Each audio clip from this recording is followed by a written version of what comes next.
คลิปนี้จะมาสอนวิธีการแก้ตัวหนังสือบีบกันตัวอักษรห่างกัน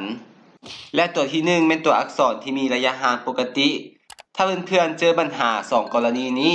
สามารถเบิ่งคลิปนี้เพื่อแก้ปัญหาได้เลย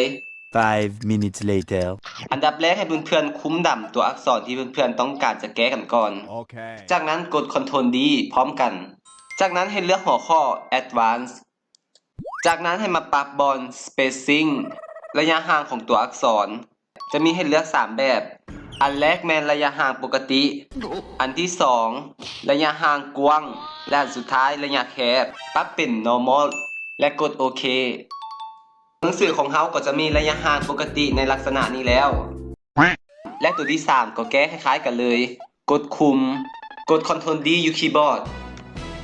จากนั้นกดเลือก Spacing เป็น Normal หรือว่าจะปรับบอลนี้ให้เป็นเลข0ก็ได้เช่นเดียวกันสุดท้ายกดโอเค Okay ข้อดีอีกอย่างหนึ่งของการปรับระยะห่างแบบนี้ เมื่อเฮามีคำที่บ่ต่อกัน สมมุติว่าจนได้รับผลสำเร็จตามที่คาดหมายคำว่าจนได้มันบ่ต่อกันเฮาสามารถขยายตัวอักษรก่อนหน้านี้ออก เพื่อให้คำนี้เลื่อนมาให้จนได้ตกลงไป คุ้มต่ำตัวอักษรเหล่านี้ แล้วกด Ctrl D ปรับเป็นขยายตัวที่2และปรับตัวเลขบอลนี้ให้เหมาะสมเบิ่ง